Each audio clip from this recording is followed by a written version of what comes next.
প্রাণ প্রিয় ছোট্ট বন্ধুরা, কেমন আছো তোমরা? আশা করছি অনেক অনেক ভালো আছো। আজ তোমাদের জন্য নিয়ে এসেছি রিমির নতুন একটি গল্প। আর আজকের এই পর্বে তোমরা দেখতে পাবে রিমির বাবা, বড় বোন ও ছোট ভাইকে। তারা তাদের বাবার সাথে নানি বাড়িতে বেড়াতে গিয়েছিল, আর আজ তারা নিজেদের বাড়িতে ফিরে এসেছে। তাহলে চলো কথা না বাড়িয়ে এবার গল্প শুরু করা যাক। সকালের আলো গাছের পাতায় পড়তেই অরণ্য জেগে ওঠে নরম হাসিতে। কাঠের ছোট্ট কেবিনে আজ একটু বেশি কোলাহল, কারণ আজ ফিরে এসেছে রিমিদের বাড়ির অন্যান্য সদস্যরা। তার বাবা রুবায়েদ হোসেন, বড় বোন রিনা ও ছোট ভাই রনু। রিমি এবার বাড়িতে একা নয়, তার সাথে রয়েছে তার বড় বোন রিনা। সে অনেক শান্ত আর বুদ্ধিমতী। আর আছে ছোট ভাই রনু, তার দুষ্টু ভরা চোখে হাজার প্রশ্ন আর হাসি। রিনা বই পড়তে অনেক পছন্দ করে। সাধারণত সে গাছের ছায়ায় বসে বই পড়তে খুব পছন্দ করে। সে সবসময় প্রকৃতির নিয়ম খোঁজে গাছের পাতায় পাতায়। আর ছোট্ট রুনু দৌড় দেয়, কখনো এদিক কখনো ওদিক, আবার কখনো কখনো পাখির ডাক নকল করে সবাইকে হাসায়, আনন্দ দেয়। আর এসব দেখে দাদি ভাই হেসে বললেন, রিনা সে খুব ভালো শেখায়, আর রিমিও খুব ভালো বোঝে। এদিকে রুনু, সে তো এখনো অনেক ছোট, সে শুধু হাসিয়ে সকলের মন ভরে তোলে। একদিন ভোরের আলো গাছের পাতায় পড়তেই অরণ্যটা যেন ধীরে ধীরে জেগে উঠল। পাখির ডাক আর পাতার ফাঁকে রোদের ছোঁয়া, সব মিলিয়ে সকালটা ছিল অনেক শান্ত আর সুন্দর।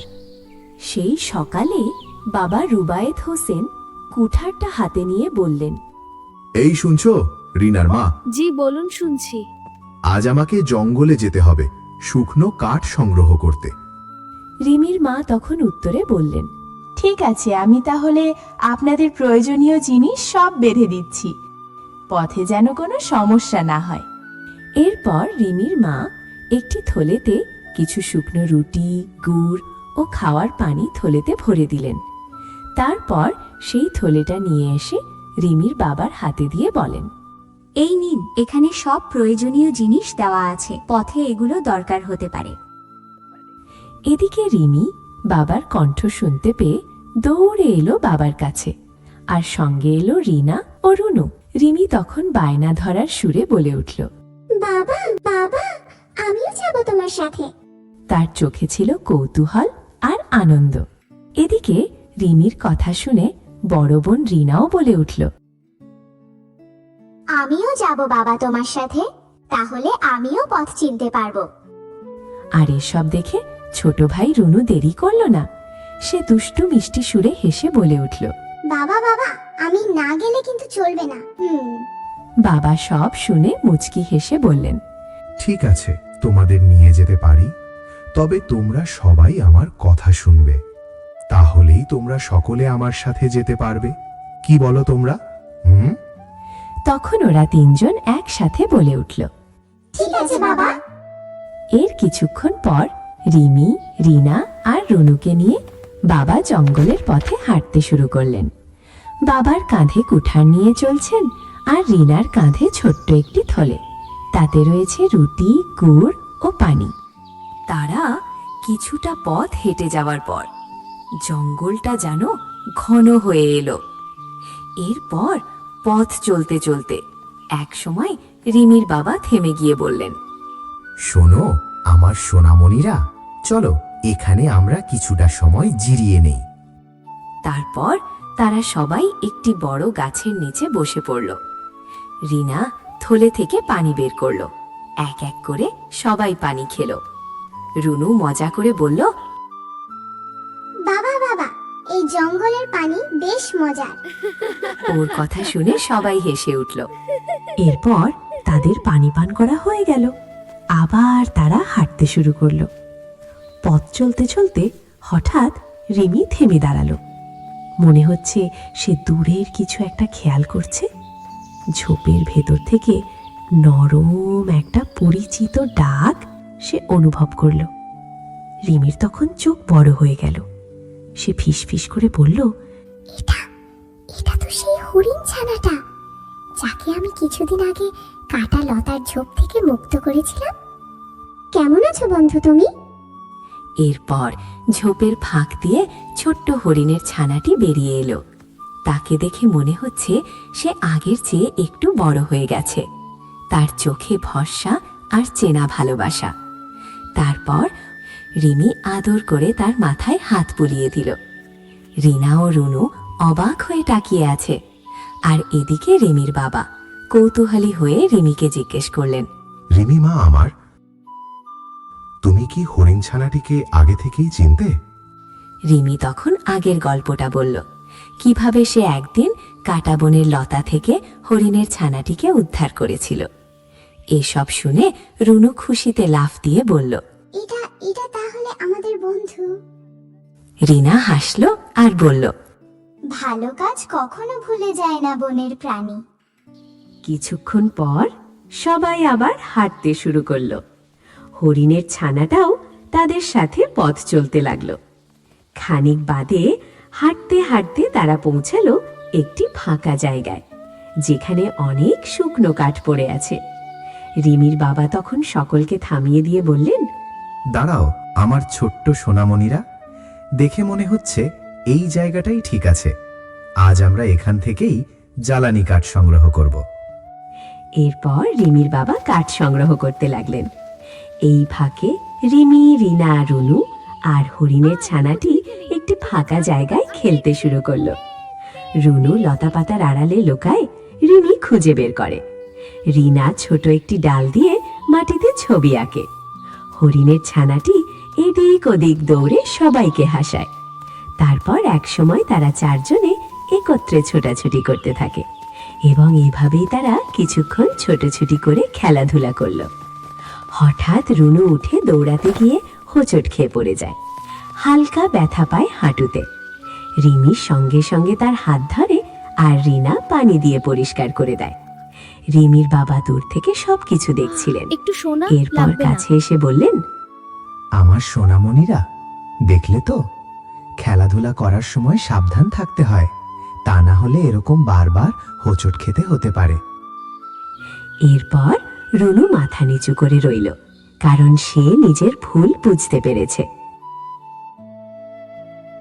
কিছুক্ষণ পর তারা সকলে গোল হয়ে বসল এবং বাড়ি থেকে আনা খাবার, যা রিনার থলেতে ছিল, তা বের করে একত্রে বসে সবাই খেতে লাগলো। রিমি কিছুটা খাবার হরিণ ছানাকে খাইয়ে দিল। তারা একে অপরের সাথে কথা বলছিল আর খাবার খাচ্ছিল। এরপর একসময় খাওয়া দাওয়া শেষ হলো এবং থলি থেকে বের করা সবকিছু পুনরায় থলেতে ভরে ফেলল। এদিকে রিমির বাবা তখন বাড়িতে ফেরার প্রস্তুতি নিচ্ছিলেন। তিনি সঙ্গে নিয়ে যাওয়া কুঠার ও সংগ্রহ করা জ্বালানি কাঠগুলো একত্র করে বেঁধে ফেললেন। কিছুক্ষণ পর সবাই প্রস্তুত হলো বাড়ি ফেরার জন্য। বাবা কাঁধে কাঠ ও কুঠার নিলেন। হরিণের ছানাটিও তখন দাঁড়িয়ে রইল জঙ্গলের ধারে। বিদায়ের সময় রিমি নরম সুরে হরিণ ছানাটিকে বলল, ভালো থেকো আমার বন্ধু। যাও এখন বাড়ি ফিরে যাও। তোমার মা হয়তো তোমার অপেক্ষা করে বসে আছে। তারপর হরিণটা যেন মাথা নাড়িয়ে বুঝিয়ে দিল এবং সে পিছন ফিরে জঙ্গলের দিকে দৌড়াতে লাগলো। তখন সকলেই বাড়ির ফেরার উদ্দেশ্যে পথ হাঁটতে শুরু করলো।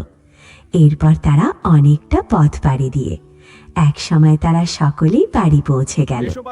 বাড়ি পৌঁছে সবাই হাত মুখ ধুয়ে খাবার টেবিলে বসলো। রিমির মা ও দাদি জানতে চাইলেন জঙ্গলে আজ কি কি ঘটেছিল। তখন রিমির বাবা জঙ্গলের ঘটে যাওয়া সব কথা বলতে শুরু করলেন। আজ আমরা শিখেছি প্রকৃতিকে সম্মান করতে আর কিভাবে বিপদে একে অপরকে সহযোগিতা করতে হয়।